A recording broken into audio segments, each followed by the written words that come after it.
Começamos? Tudo pronto? Tudo.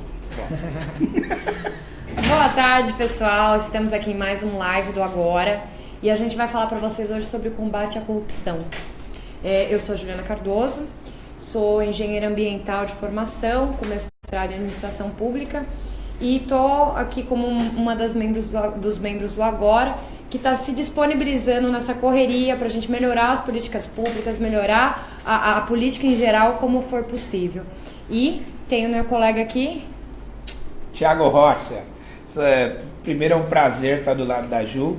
Eu sou membro do Agora desde novembro do ano passado, bem no comecinho, e eu sou historiador de formação. Estou dando aula numa escola em Santo André, que fica aqui perto da Grande São Paulo, e é o que a Juliana falou, nós estamos aqui realmente para doar a nossa contribuição para o Brasil, porque nós vivemos uma crise tremenda e essas pessoas de bem precisam ir para a política. E é fato que essas pessoas precisam ocupar. O Agora faz isso, vai fazer isso para transformar o Brasil, e estou aqui do lado da Ju para realmente contribuir para a melhora do serviço público e para o avanço do nosso país. Eu acho que é muito importante lembrar que hoje a gente vai falar sobre corrupção, especialmente de um programa que nós fizemos parte. E não só falar do programa, mas antes de tudo relembrar um dos compromissos do Agora, que é o compromisso com a ética. Cada um dos membros de nós, que somos 90 membros, temos o compromisso de passar pelo menos 2 anos na gestão pública. Porque é o que o Thiago falou, a gente não pode só ficar reclamando, a gente tem que partir, já que não tem pessoas que de alguma forma nos representem lá, por que não nós tomarmos atitude e fazer parte do processo? Certo? É verdade. E isso é fundamental. Para a gente sair desse atoleiro que nós entramos, nós precisamos retomar o nosso espaço que foi tomado por essa gente que está aí. Grande maioria desses que não tem o compromisso que a gente quer firmar com a população. Nós fomos para Oxford, né? Nós fazemos parte de um programa, que é o Programa de Desenvolvimento de Lideranças Públicas, que é patrocinado, né, que é financiado por 2 instituições muito caras para nós, né? Uma é a Rede de Ação Política pela Sustentabilidade, a RAPS, que gentilmente nos selecionou para participar desse programa. Todo um processo de seleção e nós 2 fomos aprovados. E a outra, a cofinanciadora, é a Fundação Lehman, que enviou a gente para Oxford, né? Exato. E dentro desse processo, na verdade, tudo surgiu como um projeto piloto de apoio a líderes públicas, exatamente com esse objetivo, colocar pessoas que de alguma forma estavam preparadas para participar da vida política do país e trazer as alterações e as mudanças que a gente precisa, mas precisavam de um empurrãozinho. Então, essa parceria surgiu com esse objetivo, onde Thiago é líder RAPS também, eu sou líder RAPS de 2016 e já era Lehman Fellow, eu já era uma das pessoas que faz parte da rede da Fundação Lehman. Então, essa parceria surgiu para apoiar 20 líderes. Então, foram selecionados 10 líderes da Fundação Lehman e 10 líderes da RAPS, onde a gente passa não só, a gente recebe uma bolsa para poder se dedicar integralmente a esse projeto público, e a gente vem passando por vários treinamentos. Então nós já tivemos cursos de diversas espécies, com diversos especialistas, e dentre eles foi esse curso realizado na Universidade de Oxford, na Blavatnik School, que é a escola de governo de lá. Então foi um bootcamp, né, que a gente fez, que é um curso rápido, focado em como trabalhar a integridade e valores na gestão pública e nos governos. Como nós não somos especialistas, isso veio para colaborar, de fato, a gente entender melhor o tamanho do problema, né? Então nós tivemos uma imersão lá de 3 dias para debater integridade e ética. E é lógico que a corrupção, o caso do Brasil, é bem maior que o caso britânico, né? Mas o mais bacana de tudo, e a gente quer aqui fazer um agradecimento de público à RAPS e à Fundação Lehman, porque, veja, é um investimento que vem no momento exato, o momento que o Brasil precisa. O tamanho dessa crise, nós precisamos de líderes de fato. E o mais bacana deste processo é que nós não somos líderes autodeclarados, né? A gente passa por um processo de seleção, então é uma honra e uma responsabilidade que tem que ser revertida no serviço para a comunidade, não é? Exato. Sem mais apresentações, a gente vai começar explicando um pouquinho para vocês o que foi o curso, o que foi discutido, o que a gente traz para o Brasil, e a gente tem que construir junto com vocês como que a gente vai aplicar esses conceitos que a gente viu lá aqui no país. Então é um compromisso do agora para a gente trabalhar a ética na política e na gestão pública, e a gente quer discutir com vocês como que a gente aplica esses conceitos. Então eu vou estar aqui monitorando as perguntas que vão chegando, à medida do possível a gente vai respondendo, então interajam, estejam com a gente, nós estamos de olho aqui. E eu acho que vale a pena conversar um pouquinho sobre como foi estruturado esse programa, né? Eu vou fazer uma breve introdução. A primeira coisa que foi falado, a gente chegou com uma turma de 30 pessoas, então nós somos 20 líderes selecionados, mas tiveram mais 10 ouvintes que participaram do projeto. Então nós éramos uma turma de 30 brasileiros, tinham mais um canadense, uma pessoa da Arábia Saudita e um alemão. E né? A indiana. E uma indiana. Nossa amiga. Então, assim, todo mundo para discutir um pouquinho sobre a corrupção e práticas éticas na gestão pública. E a primeira coisa foi falado, como que a gente vai trabalhar a integridade no sistema público? A maior das mensagens que foi passada pela reitora da Escola de Governo, Ana Gairo Woods, foi que o nosso foco sempre tem que ser fazer o certo, pelos motivos certos e da maneira certa. Por que pelos motivos certos? Falar de integridade, a gente tem que falar sempre da estrutura como um todo. Não adianta você ser íntegro agora, só que mais tarde você vai ali furar a fila para comprar seu pão. Integridade tem que ser por inteiro, senão a gente não consegue garantir os resultados efetivos. E quando a gente fala de integridade, a gente tem que estar sempre pensando que o que a gente quer como resultado final. Então, integridade pessoal e as instituições são íntegras o suficiente? Quando a gente fala de combate à corrupção, a gente está combatendo a corrupção e a falta de integridade nas instituições ou nas pessoas? Esse também é um processo que tem que ser revisto. Então, eu acho que esse foi o primeiro ponto levantado. Fazer as coisas certas, você tem que ter aquilo como objetivo, do jeito certo, pelos motivos certos. Ou seja, você não vai ser corrupto porque você pode ser pego, ou você não vai ser corrupto porque é errado. Você não vai desviar o dinheiro da merenda porque você pode ser punido, você pode ir pra cadeia e pegar 20 anos de prisão, ou porque você está tirando a comida da boca da criança. Então é esse processo que a gente tem que trabalhar de propósito. Qual é o foco principal? Acho que esse foi o primeiro ponto levantado, né? Foi o primeiro ponto levantado, e o mais curioso é que a gente entrou numa cultura, né, que é a cultura inglesa de atuar, que é pensar as soluções públicas com um olhar do cidadão, para o cidadão. A pessoa lá é o centro do debate, né? Vai melhorar a vida das pessoas, é justo para todos, promove a democracia, a justiça social e tudo mais. Então, quer dizer, essa questão é muito bem trabalhada por lá, e foi bastante importante essa contribuição, principalmente da reitora, que nos deu essa fórmula, é uma das fórmulas, essa é a principal, que é realmente fazer o certo. Você deve fazer aquilo? A gente tem que se perguntar assim, eu posso fazer? Posso, mas eu devo fazer? Essa é uma outra questão que a professora tratou bem lá. O que eles falaram Você se sentiria confortável com isso ser publicado no jornal?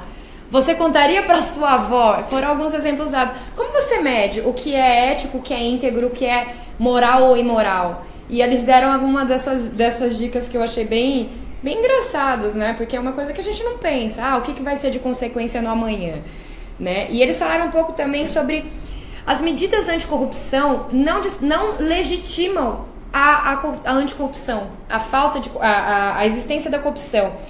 E a baixa corrupção é um caminho para que você tenha uma instituição íntegra. Então, assim, separar em dois pontos é muito importante para a gente saber como a gente vai combater, como a gente vai trabalhar. E eu acho que um ponto interessante, a gente teve um professor também que é Lorde, da Casa dos Lordes lá, e que é diferente, serve como um parlamento, mas é um parlamento de pessoas que não são eleitas. Eles são indicados para fazer parte lá, então por isso é a Casa de Lordes. E tem a Casa dos Comuns, que são as pessoas que foram votadas, é uma votação distrital, cada um representa um distrito, e lá são as pessoas que foram eleitas. Então essas duas casas se conversam para poder gerar as políticas públicas e a legislação. Então, veja, pensa no Senado e na Câmara.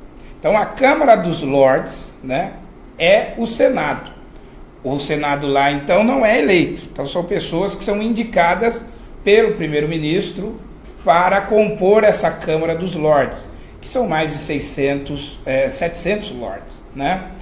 A Câmara dos Deputados, que é a Câmara dos Comuns lá, aí sim, todo mundo é eleito e tem um maior peso nas decisões. Então, é um sistema político que a literatura da ciência política fala, né? A teoria diz que é bicameral igual ao nosso. O nosso também é. O problema é que o Senado aqui é eleito e tem uma função bem maior, um peso maior nas decisões das políticas públicas.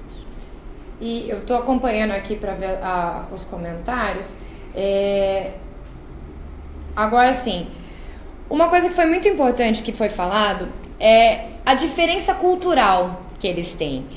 Alguns casos que o Stuart Wood, que apresentou para a gente, foi que eles têm pouca possibilidade de corrupção. Então, eles reduzem ao máximo o poder desses que o governo tem, ou que as pessoas que tomam decisões têm, para que não sejam passíveis de corrupção. E o que foi mais interessante é que ele falou diversos casos que aconteceram de escândalos de corrupção. E quando compara com o que a gente vive aqui, a gente ficou realmente chocado, porque eles estavam, assim, um dos maiores escândalos foi porque eles têm direito a reembolso. Então, cada um dos parlamentares, eles apresentam umas notas e é reembolsado o valor de vida. Então, assim, se eles são de um distrito longe, eles têm direito a uma casa com com uma televisão, com TV a cabo e por aí vai. E quando eles foram pedir a restituição, esse parlamentar pediu sobre a TV a cabo, e quando foram ver minuciosamente, tinha filmes pornográficos. Isso já virou uma confusão tremenda. Isso para eles foi o ápice de um escândalo de corrupção que, de certa forma, não era corrupção, não era ilícito dentro dos parâmetros dele, dentro da legislação deles, mas que era imoral. E o julgamento geral, o julgamento popular foi feito pela imoralidade do fato. O que faz com que a gente pese como que a gente está trabalhando isso aqui no Brasil.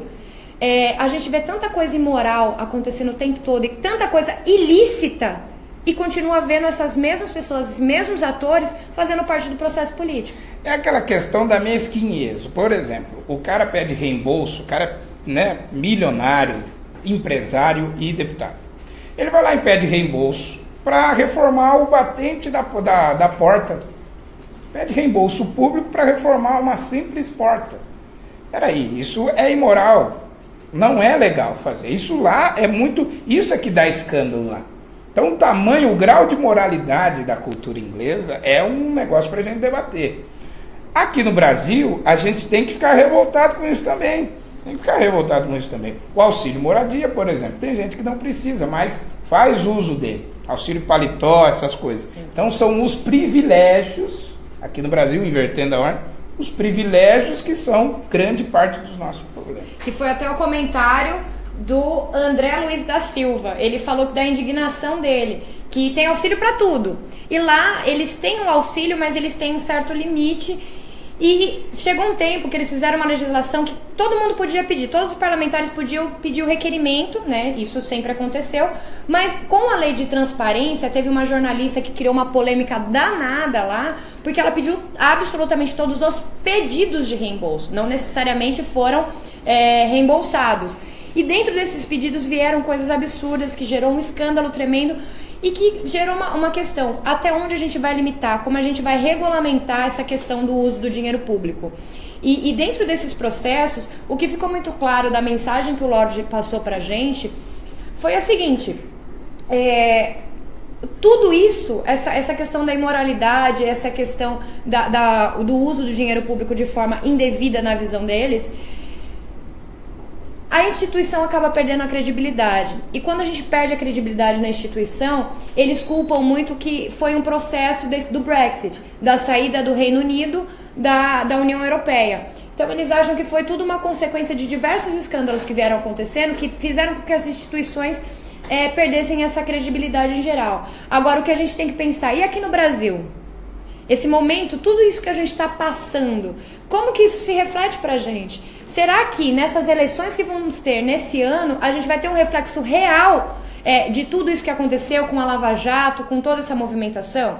Eu acho que cabe a gente, enquanto cidadãos também, se preparar para isso e participar, e se engajar, e estar presente. E por isso que a gente está fazendo diversas conversas com vocês, para que a gente se conecte cada vez mais e que a gente consiga construir coisas boas, tirando pessoas ruins, impulsionando pessoas boas. Se algum colega seu, se você tiver interesse pelo setor público, participe, sabe? Estimule que as pessoas que estão próximas de você também participem e façam parte, porque é colocando pessoas boas lá no poder, na gestão pública, que a gente vai conseguir mudar e transformar o país naquilo que a gente quer. Então, é esse processo que eu acho que a gente tem que começar a enxergar, né? Com certeza. Bom, vamos começar a responder o pessoal aqui. Primeiro, agradecer a vocês pelos comentários, vários comentários, isso é bacana demais.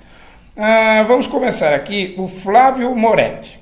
Né? O Flávio falou assim, como é que... eu tenho uma pergunta, nunca o pensamento crítico mudou qualquer forma de status quo. Como vocês pretendem mudar alguma coisa sem revolução? Veja, a grande revolução é realmente exigir 3 coisinhas básicas: transparência, seleção e combate à impunidade.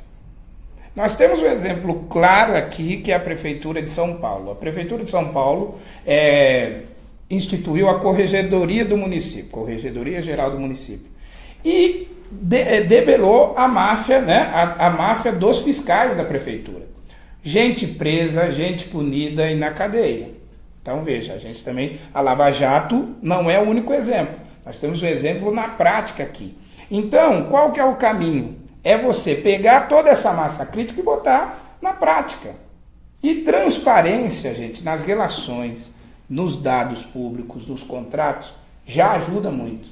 Já ajuda muito. Então, meu amigo Flávio, é essa a receita, é para isso que o Agora vem. Exato. É esse sentimento de urgência, transformar toda essa massa crítica na prática, colocar isso na praticidade, para a gente obter resultado, né? Eu acho que é esse o caminho. E teve um comentário aqui muito legal da Adeilma Oliveira, falando que a corrupção tem que ser trabalhada com prioridade nas escolas. E toda a questão da política ou da gestão pública não valorizar os professores e por isso eles não realizarem trabalhos contra a corrupção.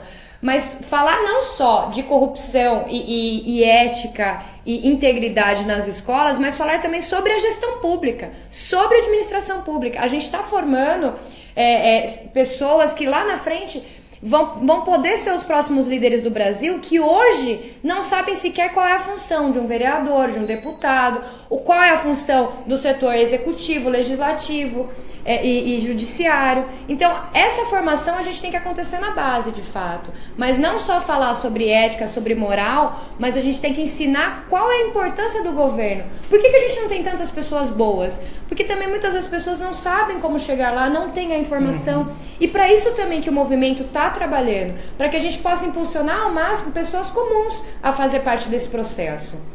Gente, lá na Inglaterra eu pude ver o seguinte: as pessoas sabem o que é a Suprema Corte, o Parlamento e a função da rainha, né?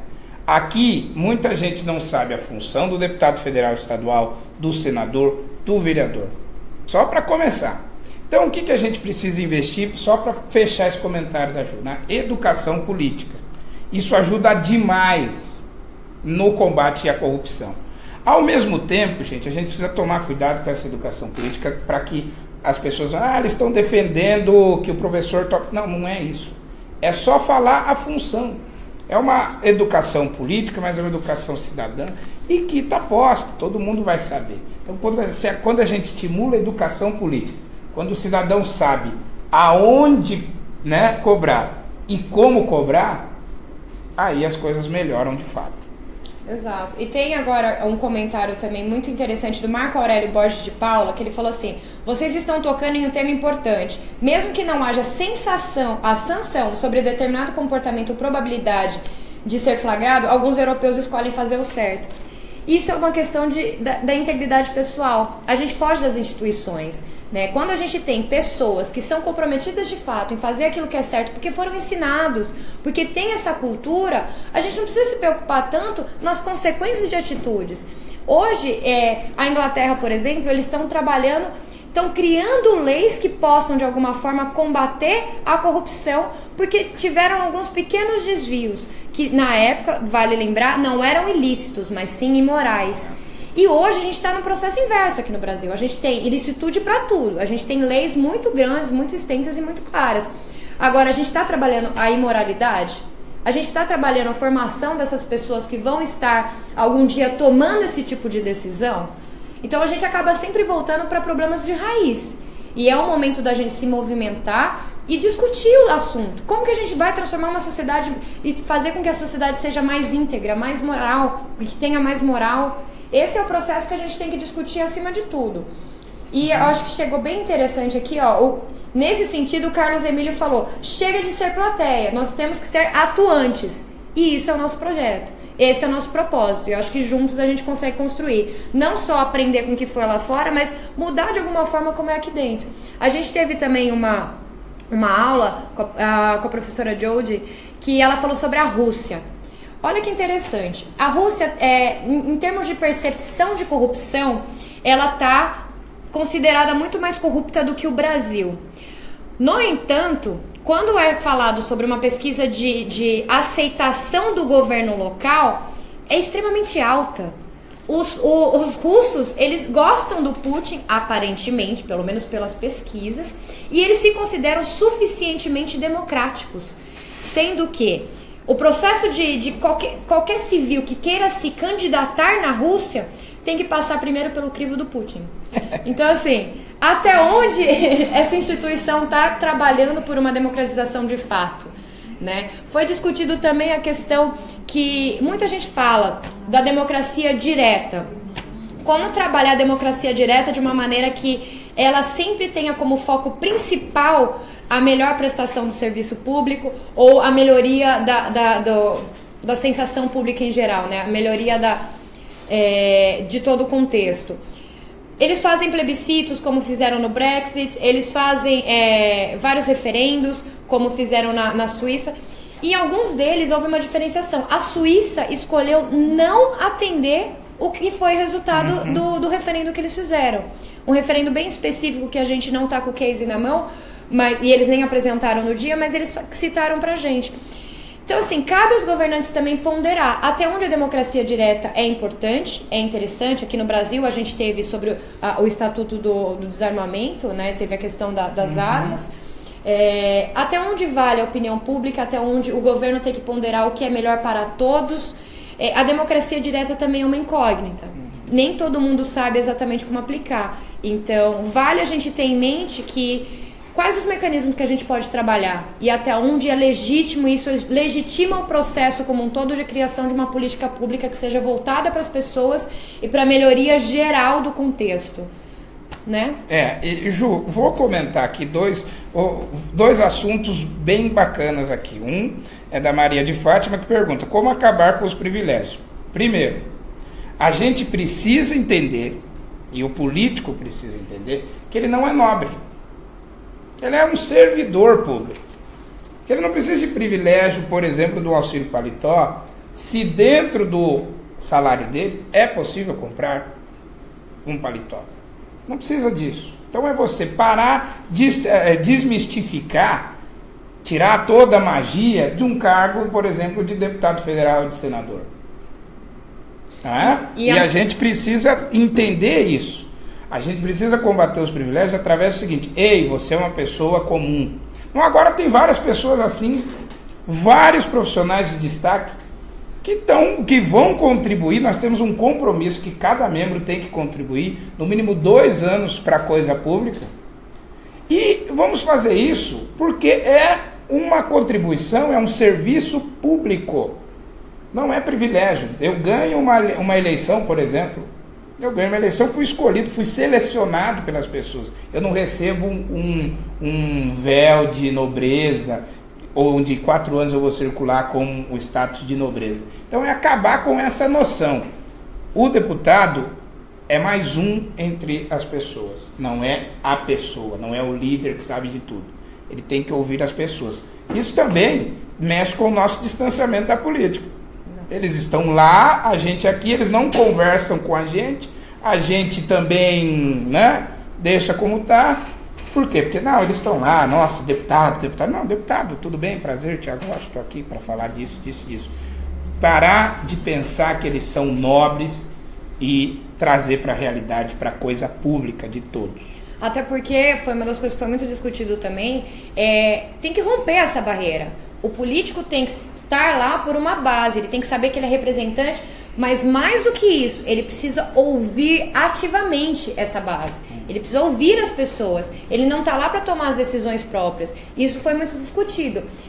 Como retomar o princípio básico da política de que as pessoas estão lá para servir o coletivo. E como que volta com esse mecanismo de escutativa, de estar presente, de ouvir as pessoas, os anseios, porque as políticas públicas não podem ser feitas de cima para baixo. Uma solução, às vezes vem um quadradinho para ser encaixado num buraquinho redondo que não vai encaixar nunca. Então não é mais fácil com que a solução já nasça das pessoas que estão vivendo o dia a dia, que possas trazer e ajudar nessa colaboração? E teve um outro ponto muito interessante que foi falado, a princípio considerando os casos que aconteceram na Rússia, a importância do primeiro agente de mudança, que lá eles chamam como first movers. É a pessoa que vai romper com essa barreira. Que lá teve um grande empresário do petróleo, do mercado de capitais, que foi concorrer, que foi brigar contra o mercado petroleiro, e ele formou um novo grupo de liderança, em que ele está disposto a concorrer contra o Putin. Se isso vai dar certo, se isso não vai dar, ele criou um blog para falar sobre as corrupções, sobre as coisas erradas que estavam acontecendo no sistema público, e sendo lá um ambiente extremamente hostil, correndo risco de vida e com todos os problemas gerados ali, ele começou a atacar. E nisso ele já gerou, só com os ataques, uma economia de 1,5 bilhões de dólares lá na Rússia. Ou seja, olha a importância que tem uma pessoa só resolver dar voz às coisas erradas que estão acontecendo. Então cada um de nós tem um papel muito importante para romper com essa barreira da impunidade, para romper com essa barreira e com tudo isso que tem acontecido de corrupção. A gente vê no nosso dia a dia. Você que trabalha numa escola, o Thiago que trabalha numa escola, ou eu que trabalhei no governo, a gente vê muita coisa e a gente tem que começar a dar voz ativa. A gente não pode aceitar as pequenas coisinhas que a gente vê no dia a dia, porque rompendo essa barreira a gente vai conseguir conquistar um ambiente mais íntegro e governos que têm entregas mais efetivas e voltadas para a população. Então esse outro ponto foi muito importante, que mexeu muito com cada um de nós, né, Thiago? Exatamente, isso é fundamental. Muita gente mandando, o Cristiano Costa, político, acha que é Deus. A gente precisa trazer ele para o chão. A gente precisa trazer ele para o chão. Outro comentário bem bacana, deixa eu ver aqui, do Marcelo Barbosa. Ele escreve sobre Kant. Ele fala assim: tudo que não puder contar como fez, não faça.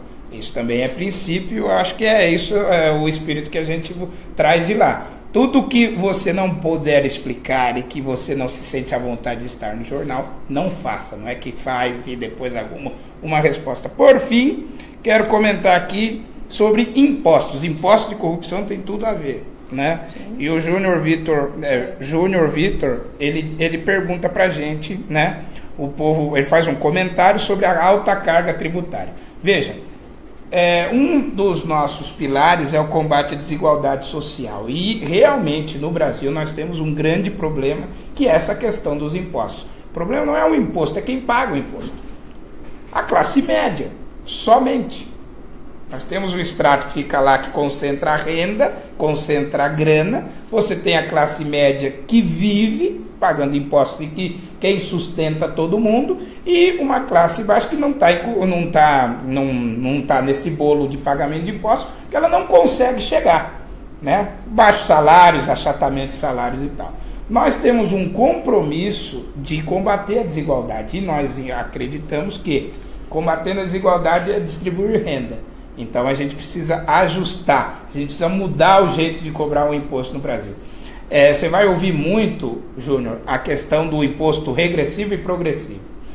Progressivo é quando o mais rico paga mais. E o regressivo é onde o mais pobre paga mais. No Brasil nós temos um sistema de imposto regressivo. E isso é o que pega na questão. Então, e tem a outra questão da corrupção.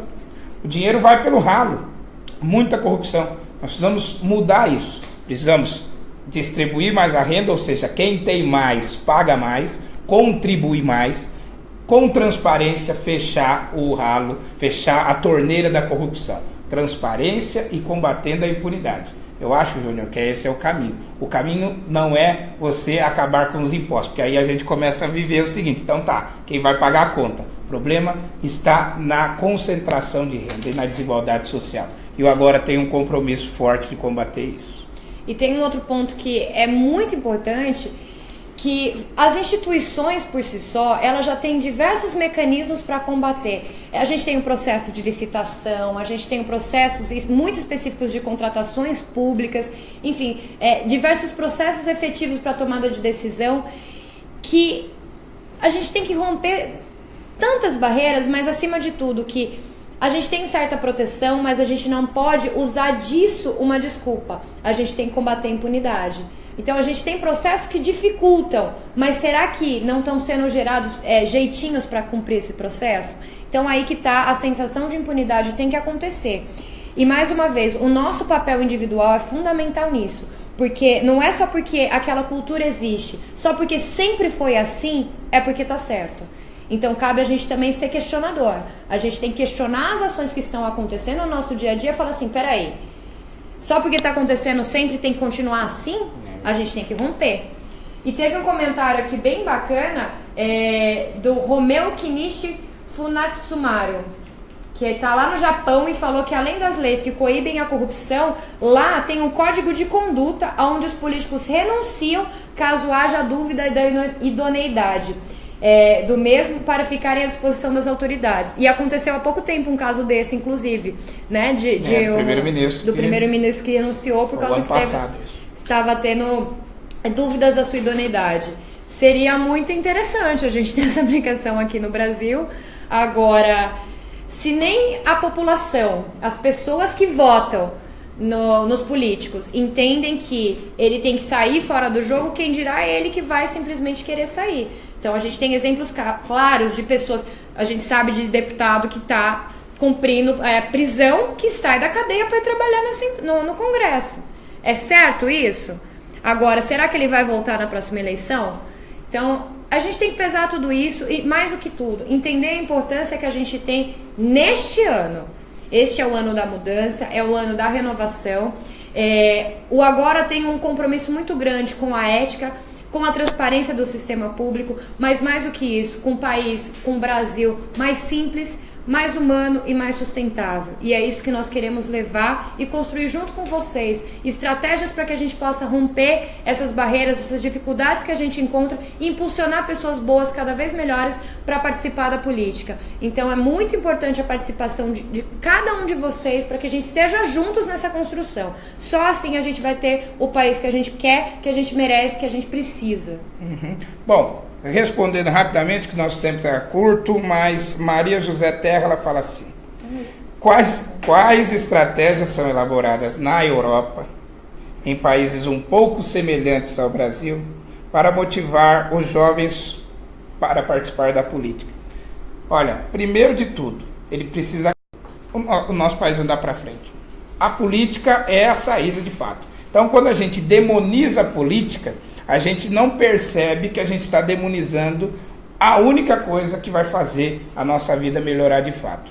A outra coisa que o jovem precisa, e é muito debatido isso na Europa, e é mesmo, é a questão da participação. Por quê? Porque olhando para o futuro, ele que vai ser afetado pela reforma da Previdência, pela reforma tributária, pela reforma política, pela melhoria dos transportes, ou seja, para além disso, ele precisa olhar para o futuro e acreditar realmente na política. E outra coisa, é muito difícil você acreditar numa pessoa.